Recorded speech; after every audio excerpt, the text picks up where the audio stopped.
Good evening, councilors. It is 6:30 p.m. I will call the Tuesday, December 3rd, 2024 meeting of the Superior Common Council to order. Please rise for the Pledge of Allegiance. I pledge allegiance to the flag of the United States of America and to the republic for which it stands, one nation, under God, indivisible, with liberty and justice for all. Will the clerk please call the roll? Councillor Ledeen. Here. Councillor Van Sickle. Here. Councillor Moffett. Here. Councillor Sweeney. Here. Councillor Fennessy. Here. Councillor Elm. Here. Vice President Ludwig. Here. Councillor Herrick. Here. Councillor Johnson. Here. President Kraske. We have a quorum. Item 3.1 is an update on the solar array at the Superior Fire Department headquarters with Fire Chief Cameron Volbrecht. Welcome, Chief. While he's setting up, Fire Chief asked to give this presentation. It's been 1 year since we installed the solar array, and I asked him to expand at least the conversation to include all of the electrification improvements that the fire department has made, including some of the electric vehicles. So note your questions as he's given the presentation, and we'll have a little conversation afterwards. Fire Chief. Good evening, Mayor. Good evening, councilors. I guess to start with, looking at a picture taken from our drone that really puts in perspective what our solar panels look like on the roof, because generally when you're driving by, you cannot see them from the road. They're pretty invisible. But as you see, it's a system that's 319 total panels mounted on the fire hall headquarters itself and then on the outbuilding and back. Their aspect to the south on the main building, and then on the back they're with the pitch of the roof and their aspect to the west. Oh, I got to push the right button here. Oh, so it's blocking it. So kind of how we got to where we are right now, just a little timeline. And so the summer of 22, this project was brought up and brought through the budgeting process by Chief Gordon. And in the fall of 22, that budget was approved for $250,000. It'd be allocated from the fire department CIP towards the solar project. So after that, the fall, helioscope annual production report was prepared. So that's an estimate on how much power we could produce based on the size of the system and the location where we are with our weather. And they take into account, our average cloudy days. They take into account what they call spoiling. So in the winter, we know that it's going to have some snow cover on it. So we know that's going to reduce the production. So that goes into that design. After that, a request for proposals was put out for design and construction. And then in March, you guys approved that contract with Cedar Creek Energy. Construction started in September of last year, or 23. And then October 23rd, the system was officially turned on. Commissioning date was the 16th was when it was finished. And then Water, Light, and Power had to do their final hookup. And then so the October 23rd, it was actually turned on and started producing power. So this is the dashboard, what I would see every day when I turn on the system to look at it. It's just a web-based application. As you can see, the system power, 153 kilowatt power system, 319 roof-mounted panels. Our production year to date on the bottom, it's kind of hard to read, but it's about 163 megawatt hours or 163,000 kilowatt hours. This was as of Monday.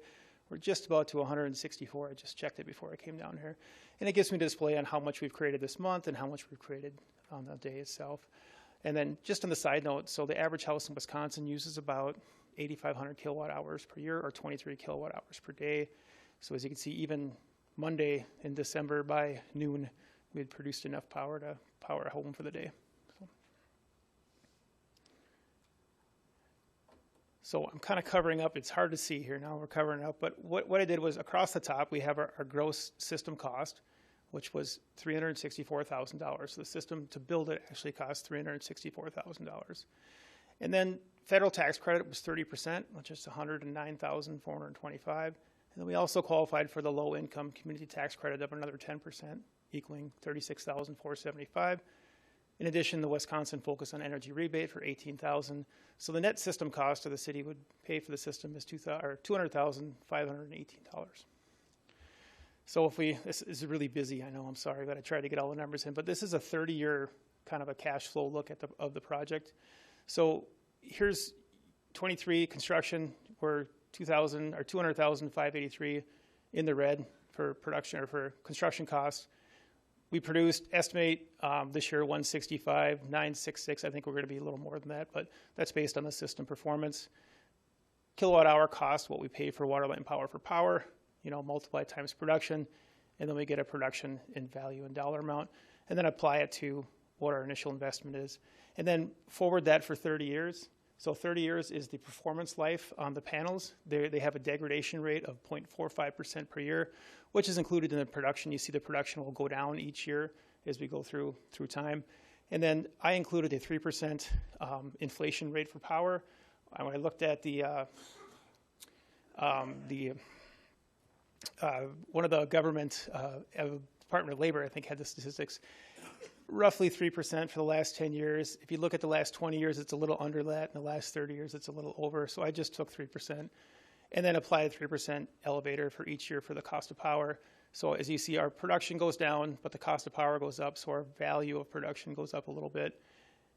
Then applying it to a running cost. And so we look at at the end of 2035, start of 2036, the system will have repaid for itself. And then after that, we see the net value all the way out to year 30, where the warranty ends on the panels, and of being $424,000. So that's an estimate, right? It's good to look at it, but it is based on the current production, and it's based on our current cost of electricity. You could look at it, if electricity cost never goes up, the system would still pay for itself in roughly 12 or 13 years, but I'm assuming that, like everything, energy costs are going to keep increasing. So we look at our bills, just trying to show you what we pay for power and how that works. And so this is a bill from June of 23, so this was May 10th to June 6th of 23. And looking at our charge, this is actually what we're paying for electricity, so like 8.5 cents per kilowatt hour, how much kilowatt hour we used, and then this pack charge is actually a discount, so they adjust that price each month based on, so it can go up or it can go down. So in this case, the total bill this month was $807.23. And then the same period in 24, look at with the system running from May to June, our bill was negative $742. Yes, I grabbed the middle of summer when we're producing lots of power, but even in the winter, it does produce some power to create savings.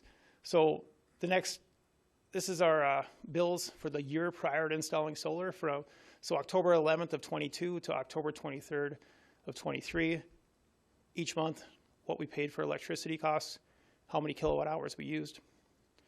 This was what we paid total for the year, $12,312, and we utilized 113,513 kilowatt hours of power. So the first year with the solar array operating, we could look at our bills. Each month, as we're paying, they're red, and as we're receiving, they're black.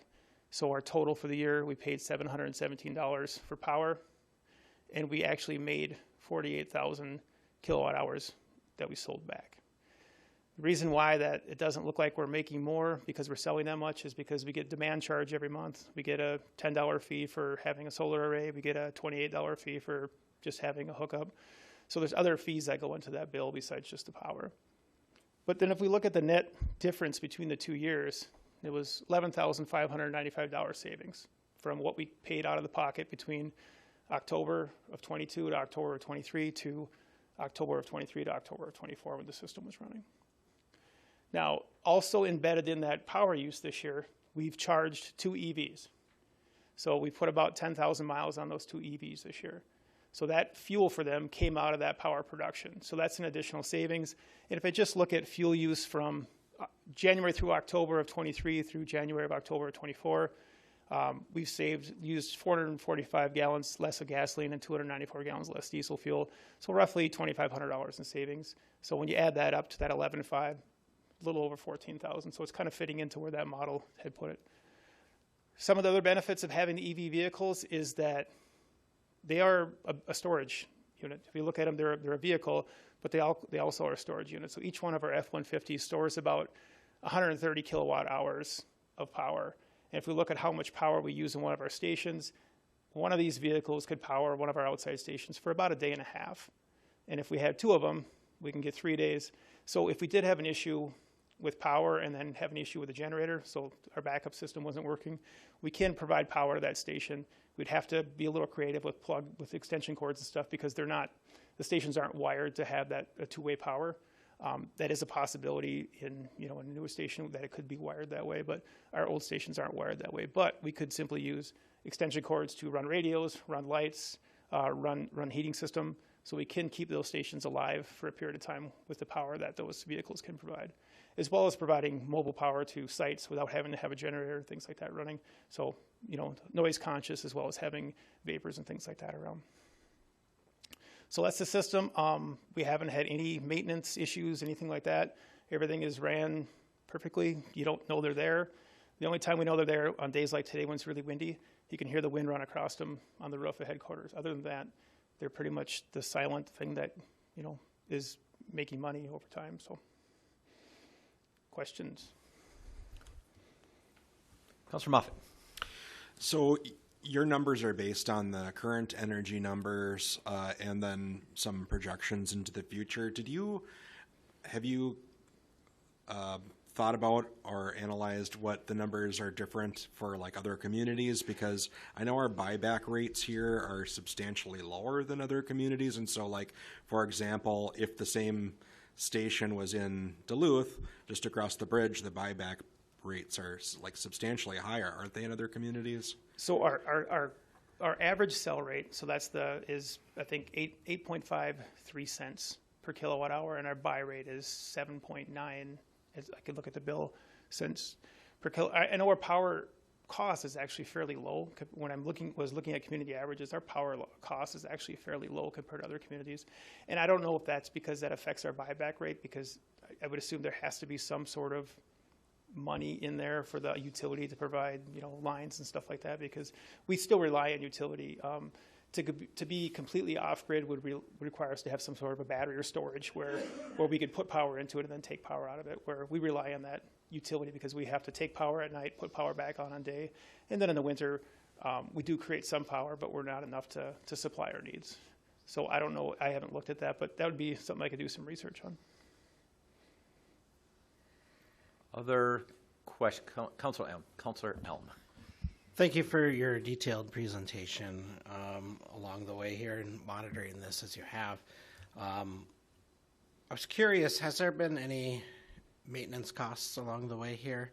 And do we foresee any maintenance costs, and were they included in those figures? I understand there's probably some warranty as well for a time, but could you elaborate on that?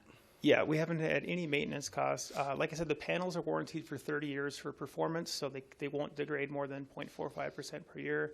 Some of the gear is warranted between 5 and 15 years, and then it has a 10-year workmanship warranty on it. Thank you.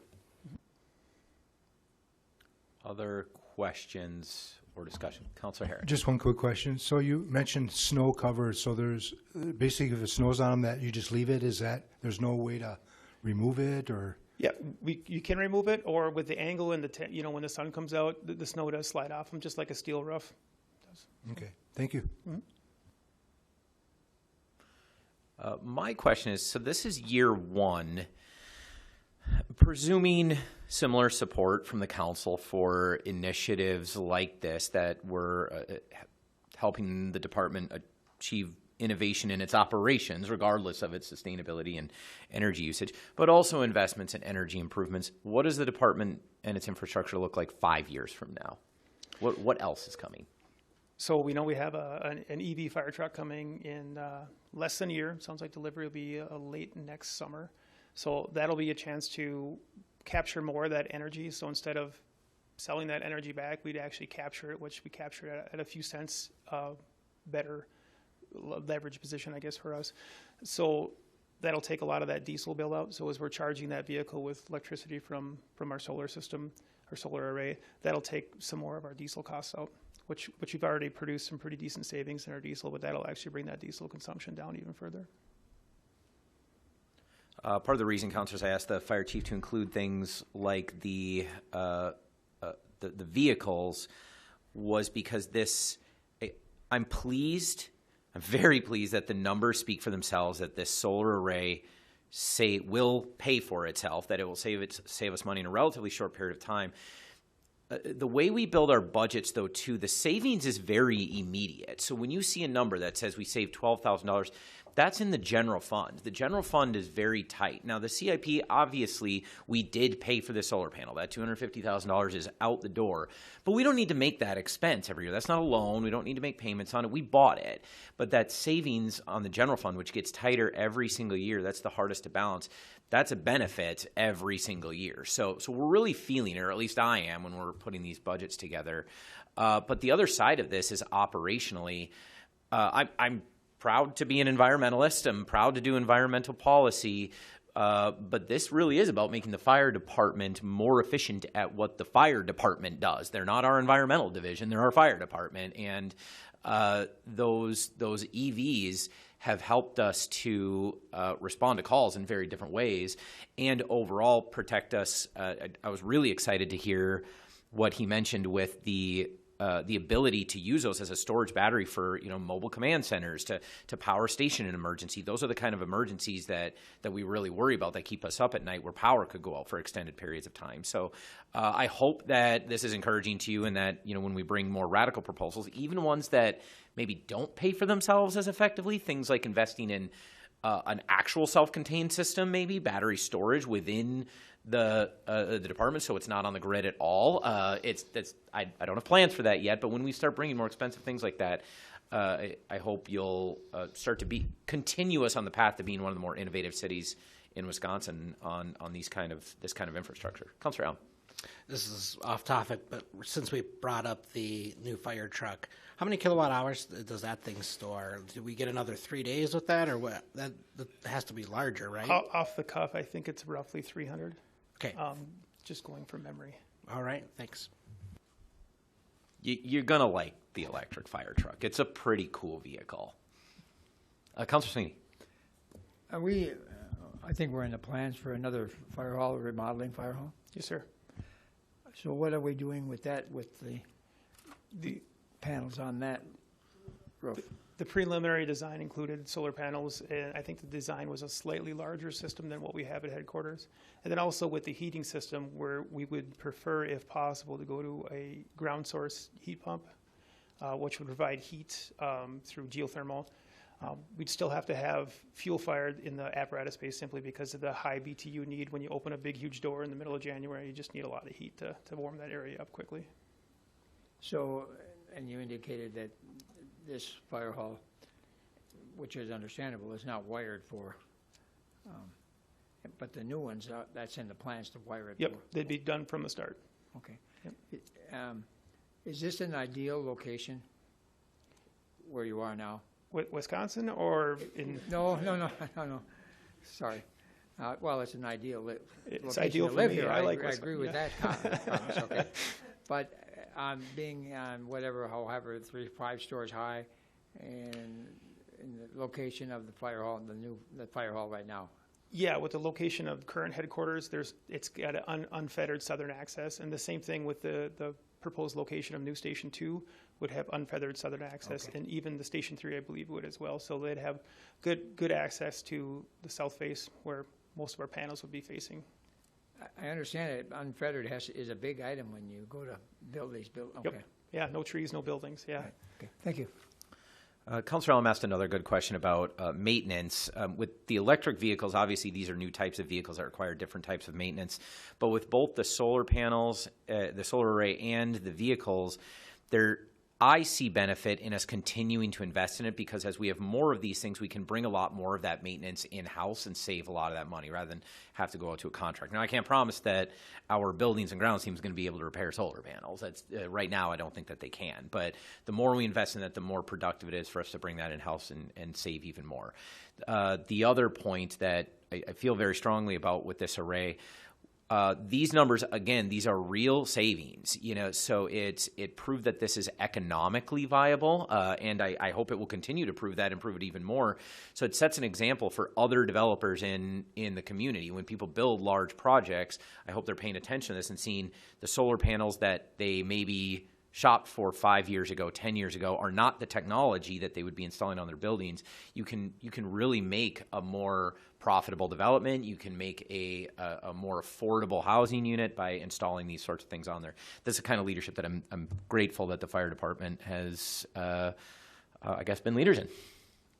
Any other questions or discussion? Just one more. Councilor Sweeney, please. The panels, I understand they have different value, different qualities. Yeah. From A to Z, I don't know if it's that big a variety, but, so what variety, what quality did we, assuming there's A, B, and C, C being the worst, A being the best, which one did we purchase? I couldn't tell you exactly. I assume they're fairly high quality, given the fact they have a full 30-year warranty. So Okay. they're back for that long. Okay, thank you. Councilor Herrick. Is the fire hall, the main fire hall, is that 100% electricity, or is there natural gas going out there too? No, it's natural gas. That building was built, it has natural gas boilers Okay. that heat the building. Okay, because I know you mentioned something about if the heat goes out and that kind of stuff. I suppose they're all electrical ignitions for those boilers, or? That would be, headquarters is such a big building. Station 2 and Station 3 would be able to survive with one of those F-150s for, like I said, for about a day and a half. Headquarters would be a little different. It's just such a big building with high demand that Okay. it would drain the battery fairly quickly. All right, thank you. And lastly, not to end on a note stealing the fire chief's thunder, but he is not the only department with EVs anymore. As of this month, the police department got its first electric vehicle. Did you drive it here today, Chief? I did. Okay, stay late. We can all check it out. Any other questions? Thank you very much, Chief Olbrecht. All right, item 4.1 is the approval of the November 19th, 2024 regular council meeting minutes. Motion is by Councilor Herrick, second by Councilor Elm. Is there discussion? Hearing none, all those in favor, please signify by saying aye. Aye. Those opposed say no. The motion carries. And item 6.1 is a report from Mayor Payne. Good evening again, councilors. Just a couple of things. First, I've mentioned before, now that we are past the election, we are going to go into the biannual budget session. The governor has announced his statewide tour of budget listening sessions. In my experience, in the last two biennium budgets proposed by Tony Evers, he has really taken the feedback that he's gotten at these statewide sessions and turned them into the budget. Unfortunately, it doesn't look like a Superior stop is scheduled this time. We don't get them all the time, but there will be one in Ashland next week, Thursday, on the 12th at 5:30 p.m. If you're interested, we'll get you the address and details. But I plan on going, so if anybody wants to ride with me, you're free to join. I'll jet out an hour or two before. The rest of the year, you're going to be seeing a flurry of last-minute financial stuff. Pay attention to the Finance Committee. But as we approach the actual year end, there may be some stuff we're rushing straight to council to catch that. So I hope you'll give us a bit of forbearance there.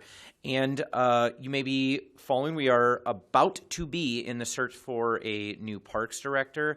I am holding off on that posting until January. That's after consulting with HR a little bit. We just feel that you get more applicants after the holidays and than before.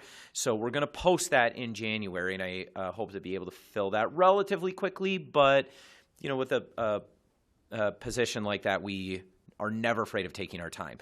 That said, I just wanted to use tonight to point out that that's kind of a long time for that department to go without a director, and they've now been through several things and will go through several major events without that director. So I just wanted to publicly thank the senior park staff, Ryan Wentland, Jody Saylor, and Jacob Bunt for all the work that they have done to get us through a number of events. The tree lighting was a huge hit just a couple of days ago. We're going into the Ice Festival now. They all have crews that are helping them out that are also doing an outstanding job, but they're really putting in some great work to make sure that we have an exciting winter. And I think the ice rinks are getting filled earlier, that flooded earlier than I've ever seen them, at least since I've been mayor. Now, obviously, I'm grateful that they're doing that, but I think Mother Nature gets a little bit more of the credit on that one. That is my report, unless there are questions. All right, item 7.1 is the business of the Human Resources Committee with a meeting held on November 18th. Is there a report from the chair? Councilor Van Sickle, did you have a report from HRC? I didn't. Thank you so much. All right, item 7.3 is the business of the Finance Committee with two special meetings held on November 26th and December 2nd. Is there a report from the chair? I would like to know if we could move that to 10.2, the last item on the agenda. Is there objection? There's no objection. This will be taken out of order as the last item of business. Thank you. All right, item 7.5 is the business of the Public Safety Committee with a meeting held on November 21st. Is there a report from the chair? Just a brief one. Thank you, Chair. Public safety, we had some discussions recently regarding stop sign placements in Billings Park and the Head Start School on Grand Avenue. This has been a switch from Public Works has traditionally looked at stop sign placement. That has now moved over to public safety. Those discussions on those stop signs in Billings Park and Head Start are ongoing as we look at some traffic calming issues around the Head Start area. Other discussions that we had at PSC regarded the approval of a new software for the fire department. The fire department currently uses about 5 different software programs. This program will replace those 5 that are currently in use. We approved this but forwarded it to CIT to let them weigh in, and we'll see that recommendation, I think, at some point this month.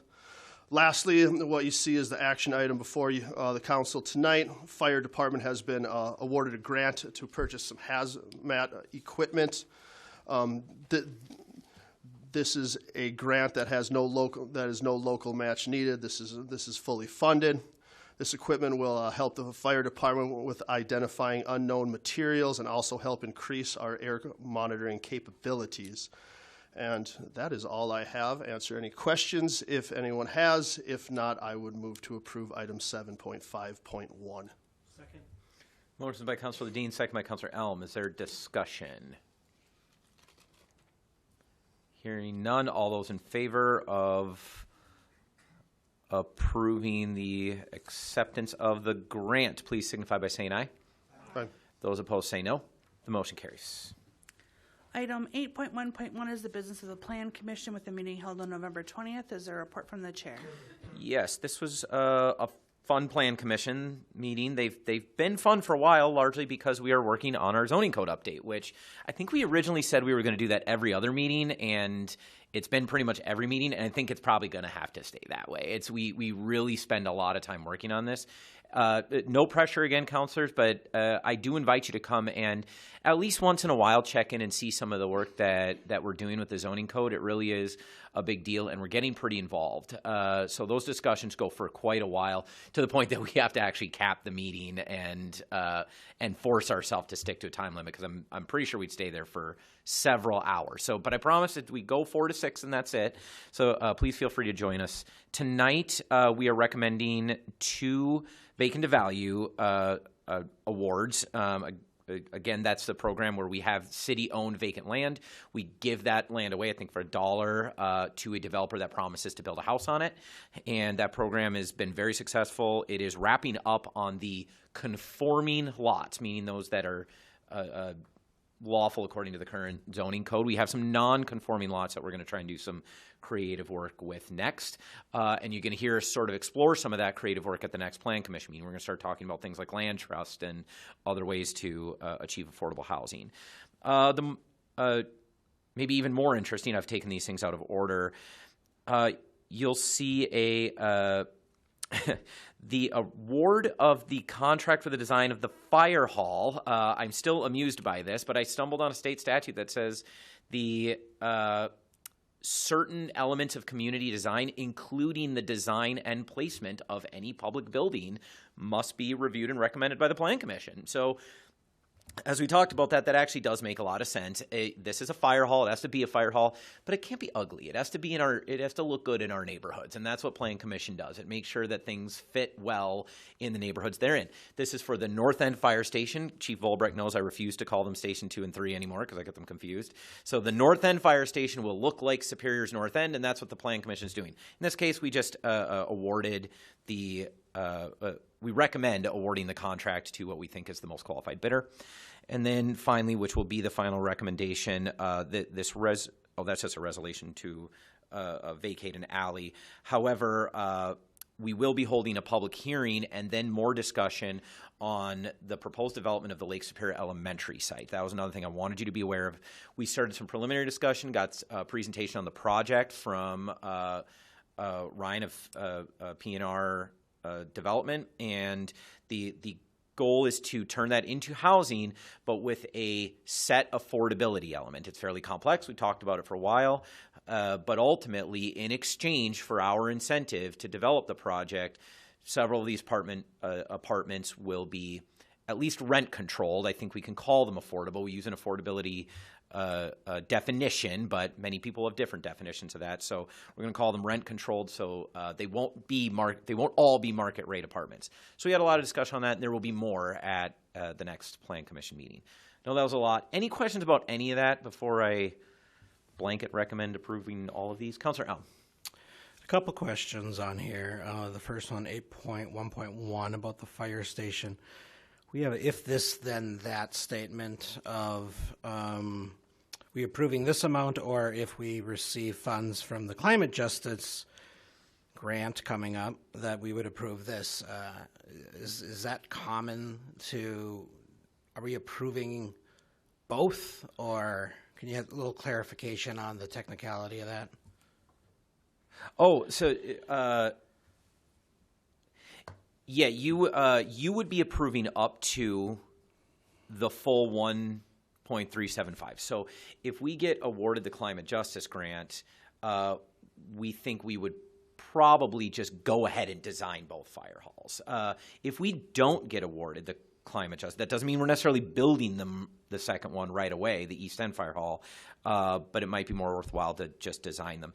If we didn't get the climate justice grant and we're just on the hook to build this station, it could be several years before we get to the East End Fire Hall, and a design may not stay relevant.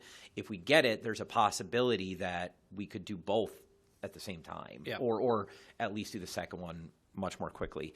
But you would be authorizing us to design 2 fire halls tonight. And that's the way I read it. I just don't, it doesn't seem like we commonly do that.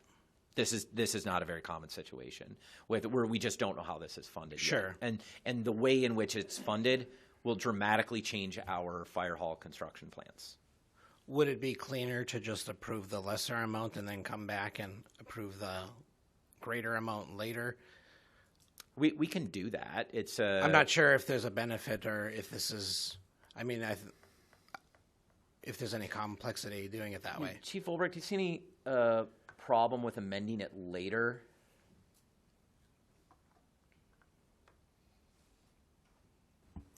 The reason why it's listed as that, as being 2 different prices, is that the cost of designing 2 stations is less than the cost of designing 2 individual stations. So this was an opportunity for the architect and engineering firm to offer a price that would cost for a bundle deal. Yeah. A bundle deal, Yeah. basically, yeah. So that's the reason why it's in there like that. I'd have to talk to contract analyst Darwin about how that would look if we just approved the one and not the other. Yeah, and my understanding of why bundling them right now is, I mean, we could get awarded the climate justice grant tomorrow, and then we're designing this thing tomorrow. So if you approve these contracts tonight, I'm definitely going to sign them in the next few hours, and so we may want to set them to work on that. So I know that feels a little bit rushed. I don't imagine there would be a problem coming back and amending the contract, authorizing the design of a second fire hall. I believe we could probably come and do that. Obviously, the council can authorize them to go forward.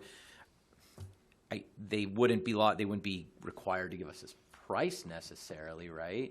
They would have to negotiate that, I believe, yeah. The only reason I ask is just that not only is it a strange function, but we don't even know what grant we're getting. In the terms, like if we get a $10,000 grant, if that's what they're approving, just a small percentage, then does this necessarily mean we're going to spend this much more? You know, that's kind of the concern that could come up. Yeah, and that relates to that language, should the city of Superior, I'm not super comfortable tying it to the grant itself, because you're right. It's possible we don't get the grant, but still want to build 2 fire halls, Yeah. Depending on what next year's capital budget looks like, or what the council's priorities are. We may decide to just go forward with 2 of them anyways. So it's not 100% tied to this, but it's going to be a major driving factor in what we decide in the next few days. I think it's just important we know what we're voting on, so I appreciate this discussion and clarity. And the architect is okay with either or. Are there different timelines involved?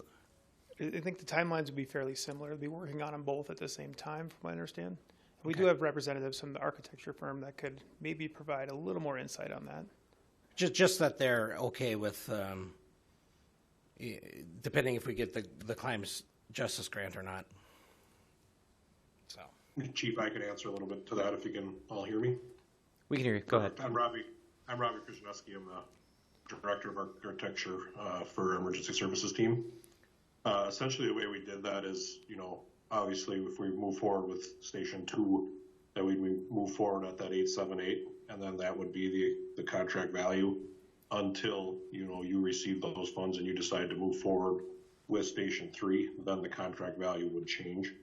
So really, we don't really move on anything until you obviously give us instructions to. So really, the chief would say, okay, we're doing Station 2 at this particular time. We're going to hold out for a little bit to see, obviously, if that grant does move forward or not, because as everyone kind of just realized in there, if we do both of them at the same time, that's where the savings comes into play, So that's why that 1.3 is, take 878 times 2, 1.6 minus, or if you have the 1.3, it's just efficiency factor for us, and it saves dollars and cents. So our goal right now is just to start on Fire Station 2 until we hear otherwise from that grant, and then you tell us to move forward or not move forward, and that's how we kind of handle 3. And this recommendation, you would be giving that decision-making authority to the administration. You'd be giving us a green light to just go ahead and design 2 fire stations without coming back to council. That's what this vote would do. If you definitely want that second fire hall in front of you, but before we design it, then you should only approve the 878. That's me explaining the question to you. Yeah. Again, as the chair of the Plan Commission, this passed unanimously, and I recommend approving the full recommendation. I'm just trying to grasp the bundle deal and if it expires and how that correlates to it. So I have no problem with this. It's a strange way of doing it. I wanted to. I wish I had more of an update on the MC2 grant. We're all kind of joking, by January 20th, we expect to have an update on it. But, and really it's hour by hour at this point. Any given day, we should hear. Our understanding is the EPA is really rushing to get those funds out. Sure. But by that January 20th, we're okay waiting until then if we need to save a significant amount. Yeah, that'd be a little longer than I think we plan on waiting. I really hope I'm not waiting until January 20th to hear back on this grant. But we're going to decide on 1 fire hall. If we get into the new year, we may just punt and say just do the 1 fire hall. Thanks. And then the second question unrelated to this was 8.1.1.2. You report vacant to value. That only had 1 sheet in here. The one following it had a lot of detail about what they were building. It was just the 1-page memo. I don't know if we had content missing from the agenda packet or if it was just the memo. I don't remember that. Jason, do you remember that? I'm sorry, Mr. Cirk. And that's for the property 18XX East 5th Street.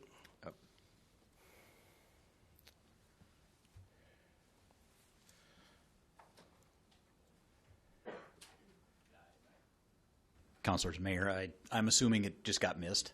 So, because usually we do put a pretty good sized packet in there with the agreements and that sort of thing. So, were they not in there? I did not see that specific property. They are not in there? Okay. Okay, just the memo was? Correct. Okay, so, again,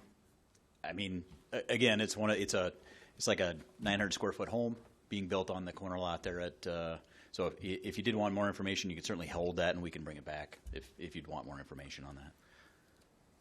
I'm not sure why it didn't get included. I think it would be prudent that we all have a look at it. I know the Plan Commission approved it, but yeah, absolutely. If it's not going to hold anything up significantly. This is the 1800 block of East 5th. Correct. Yes, if you'd like to see it, it's in the Plan Commission packet right now.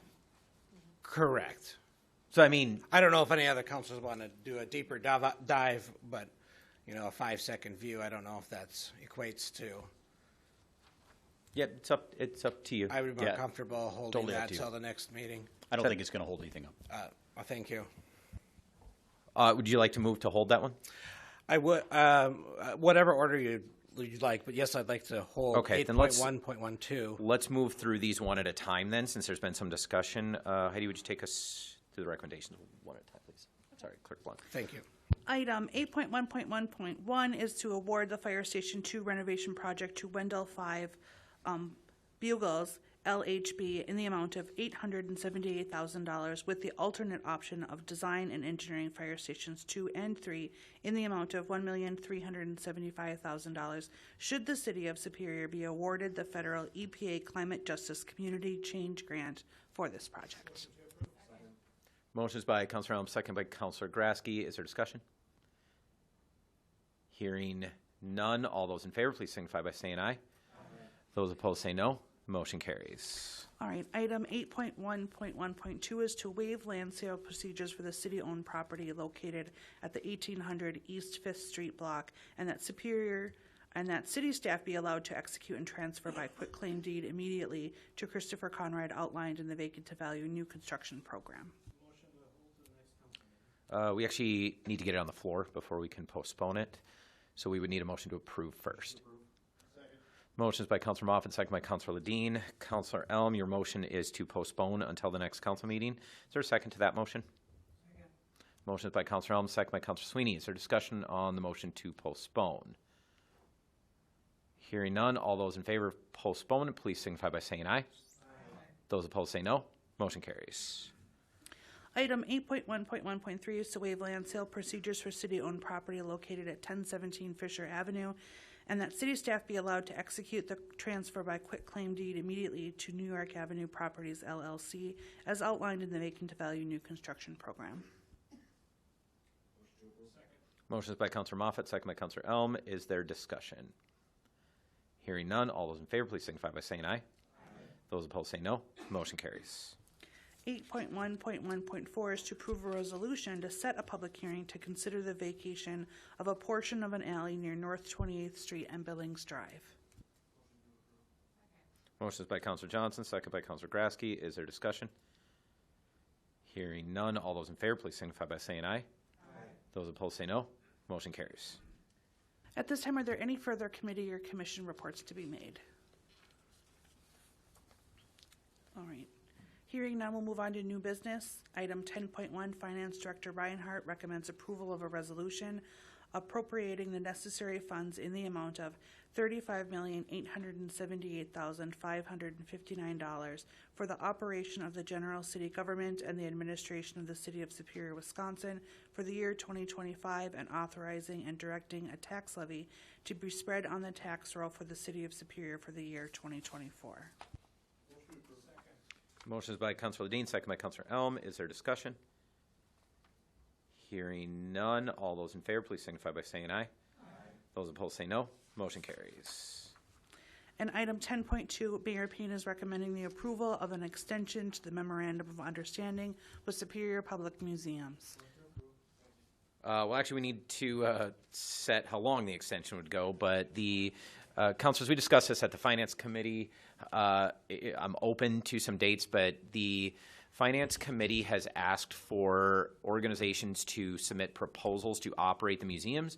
Those are due on December 17th when the Finance Committee will hear those proposals, but it is highly unlikely that we will be bringing a contract to the council by the end of the year, so we would need to extend this. I'm open to dates. I think the Finance Committee could get its work done within 3 months, Councilor Sweeney. What I would look for is a motion to extend the Memorandum of Understanding with Superior Public Museums for a period of, and I will let you decide, and we can debate that number once we have something on the floor. Councilor Johnson. I think this is the third time we've continued this MOU, at least.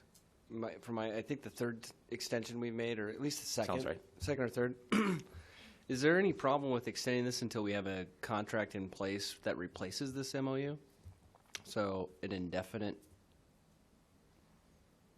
I mean, I'm just throwing that out there. I mean, I'm fine with throwing out it's in February 28th, 2025 as a date, but I mean, what if you're asking That motion would be in order. Generally, the last two times we debated this, the council generally committed to a date because they wanted to set a deadline for their work to keep things moving along. That was my memory of that conversation. And I think my point is now that we have some dates set for that work to be done, we can just say once the. But I guess I'll stick with your recommendation here and say February 28th. It's not a leap year, right? That was this year. February 28th, 2025. The motion is by Councillor Johnson, second by Councillor Moffett, to extend the Memorandum of Understanding with Superior Public Museums until February 28th. Discussion on that motion. Councillor Helm. I'm sorry, Councillor Johnson, more to say? Yeah, sorry, I was taking a drink of water. Would this then, we would need to, if we get a contract in place prior to this date, that do we need to come back and disband this, or would the contract then replace that? The contract will replace it. Contracts will almost always have a clause that dictates that previous agreements are null and void. Okay. Councillor Al. Can you refresh my memory on the RFP timeline here? Like, when is that due? How much time do we need to review that? Just to make sure there's plenty of time to meet that end of February deadline. So that is partially on the Finance Committee and the Council, but the organizations, I just checked this yesterday, I believe it was December 17th is when they are due. The Finance Committee meeting, which I assume is that day or the next day, will then hear those proposals. Finance Committee's game from that point. So what we described in committee was they would give presentations. I met with DCHS and Superior Public Museums, and I advised both of them that they should. Prepare a written proposal, and that they should be prepared to defend that proposal and answer questions in person, or even give a presentation. But the Finance Committee's setting all the rules on this. I also told both those organizations and the Finance Committee I will put together a proposal for city operation so the Finance Committee can consider that, but it wouldn't be something I'm recommending. It's just something, if that's the direction you want to go, I want to be prepared for that up front. From that point, typically what happens is you sort of pick an organization that you want to negotiate with. We may go into closed session. Finance Committee gives me some terms, or your chair, or whoever you want to nominate for that purpose. And then you start banging out the actual detailed terms of a contract. We let the other parties know, and then we bring a final contract to Finance Committee and then Council. I believe that can be done in the course of 1 month. The Finance Committee often takes its time with work, and it would be perfectly appropriate to be bringing this to Council in February. Thank you. Yeah, I know that sometimes these decisions can take some time in finance, and I want to just make sure there's enough time there. So you're if I heard you correctly, that we'll be reviewing the options in the December finance meeting, or would it be the January and the finance meeting? You'll be hearing from these organizations December in the 12th. December meeting. And I guess I would be surprised, as I'll say again what I said at Finance, I will encourage you to make a decision in December. I don't really expect you to. I think that you may want to come up with some terms of your own. You may pick a front runner and want us to start negotiating with them. That happens in contract negotiation. So it could take a minute from that point, but I will still be, pushing expediency throughout this process. Because typically I'd see something like this taking a couple months at finance unless we had special meetings. So I'm just trying to weigh in if that's enough time. So by the end of February, hopefully it'd be enough time. Otherwise, we're back here again, adjusting it again. Thanks. Councilor Moff. Mayor Payne, I have the RFP pulled up, and it states on here that the proposals are due December 17th, and then potential interviews are scheduled for weeks of January 6 or January 13, and the tentative council vote would be February 4th, according to the RFP. So that's the information that's in there with that timeline, just as a loose framework, so. That seems like it would fit. Again, I'm going to hope and ask that the Finance Committee is moving fairly quickly. Director Renner, did you have something to say on the subject? Okay. That's a timeline that is perfectly reasonable that I would expect it to go that way. But again, I'm hoping we can get some work done here in December so that the time period between when the organizations complete their work and when finance really makes its final decision, I don't want that time to go to waste either. So if there's things we can hammer out outside the meeting, I'd want to be starting that work.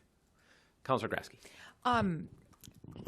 I guess I had a question about, the sense of urgency to make a decision, but then, from Councilor Johnson's point of view, I just wanted to point out that leaving the end open date, I think pushing it where, the current nonprofit taking the sources to provide events and to maintenance these places and spaces, I think a deadline is good in order to project that. And if something is decided before the date that you have propositioned, I think then there'll be like a transfer and there'll be no lapse to the public is kind of how I want to support an end date. But I'm not sure if it can be changed in this specific spot, but I was wondering if we could make that deadline land on a council day, whether that be the third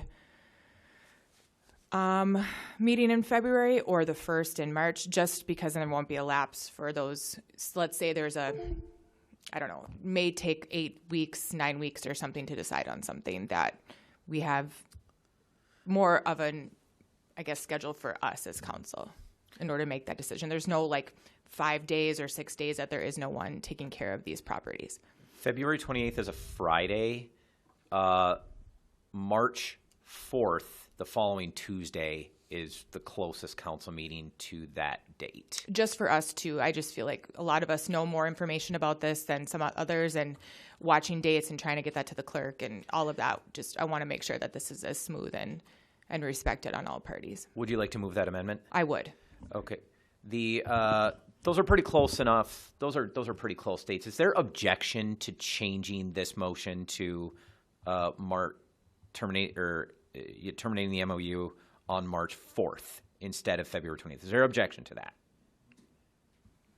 Councilor Moffett? Not an objection, but just to, if it ends on that date, it needs to be addressed a week or two before that at a council meeting, because somebody can't go to the council meeting hoping that their contract gets extended or changed or whatever like that and then be out of the building or have, some sort of transition period would need to occur. And so I think if you're 2 or 3 weeks or 4 weeks out from that deadline, it needs to get extended again. And so it doesn't necessarily need to be on a council meeting date, because you can't have the group show up at the meeting not knowing if they have keys to the building tomorrow, I agree with that. And first, since we're discussing, the motion was made by Councilor Grasky and second by Councilor Johnson to amend to March 4th, and we are discussing the question of amending and we've talked about this before. I do agree that there's some value of landing on a council day, because,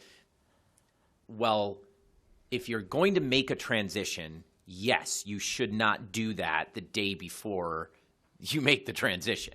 But if you need more time or whatever, then this is a drop dead date wherein, yes, it's still in Superior Public Museum's hands, and then we can make a decision to extend.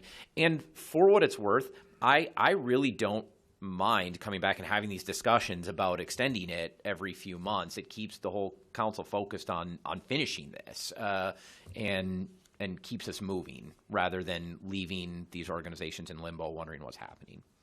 Councilor Johnson, please. To Councilor Moffat's point, and I appreciate the amendment there, the RFP says the first week in February would be when the contract is likely to come to council. That gives us a full month for a transition, so I think that this is appropriate. Councilor Grasky. I just want to, I understand from our point of view as counselors, I'm just also kind of looking at this from a slight tourism perspective, business perspective. Even if a date is out there, I think that there are people that are putting forth creativity, continuation of these businesses in our city-owned buildings, and I think that out of respect, I think that their own principles would put them forth and keep making the mission happen. So whether that contract is still with the same same nonprofit or moving on to something different, I think it just allows the room to still continue the whole mission. So that's why I want to say, like, I understand from some other counselors that it feels as if there might be some difficulty, but I think the people that are doing their job now would want a peaceful transfer no matter what the position. So thank you. The question right now is whether to amend to March 4th.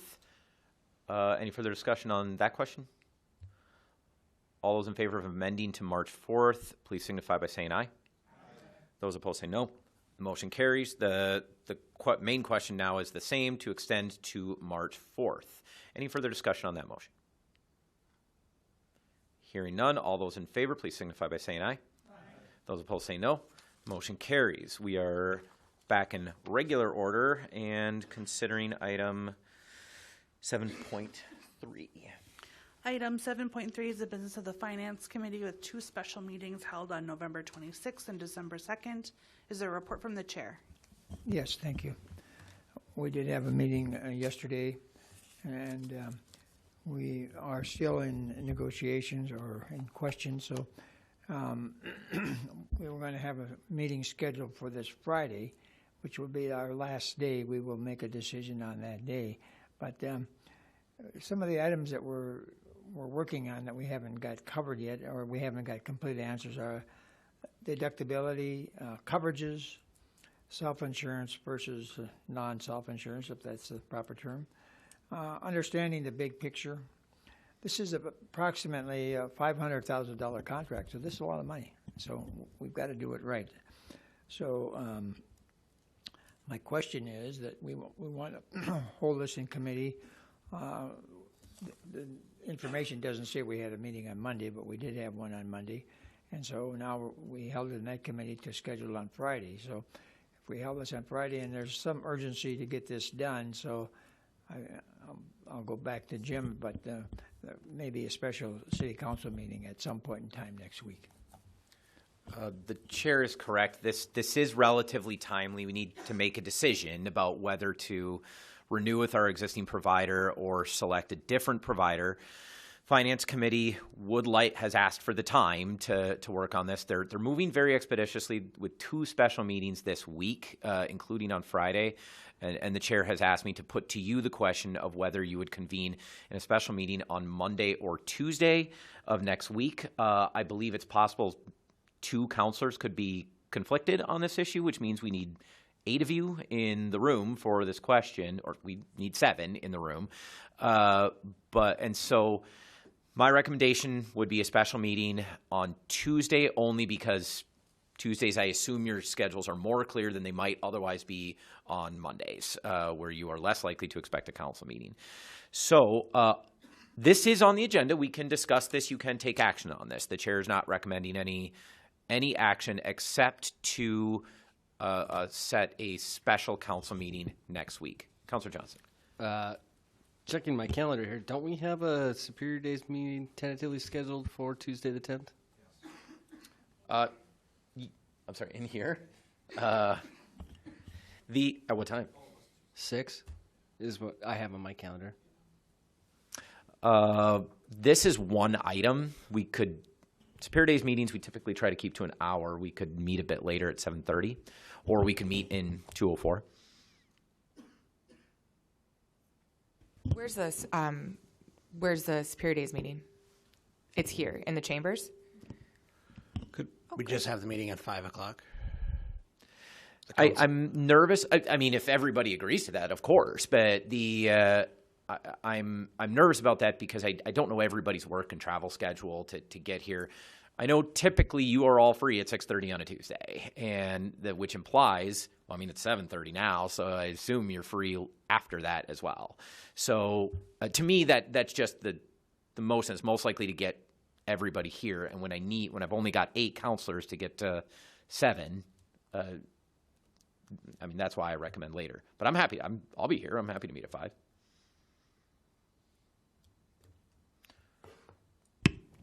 Sorry, maybe I missed this part, but can you explain why it's a timely manner? Is the contract run out, or what? Yeah, at the end of the year, there's a considerable amount of work in either renewing or transferring that has to be done yet in the calendar year. Okay.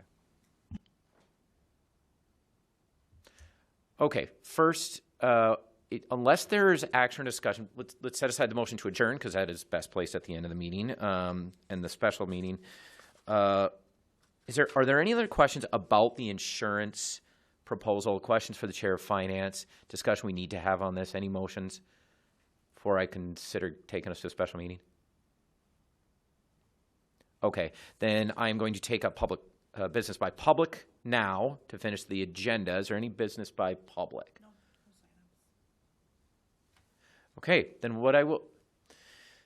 Somebody want to suggest a time? Is everybody okay with 5? Can everybody in this room make 5 on Tuesday? Counselor Johnson.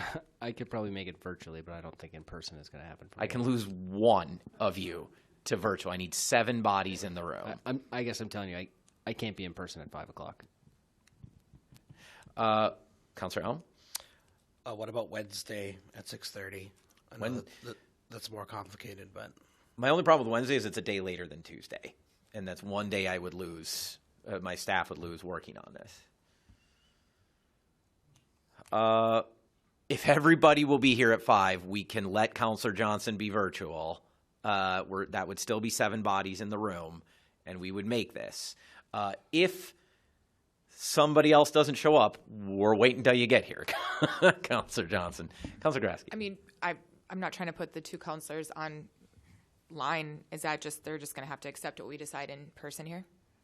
I mean, they could participate in this. I just think it's possible both of them are conflicted. They haven't told me that. Got it. It's their decision, Just but I think trying both to of them make could be conflicted. Our numbers more secure for you. So they're the ones making it hard on you.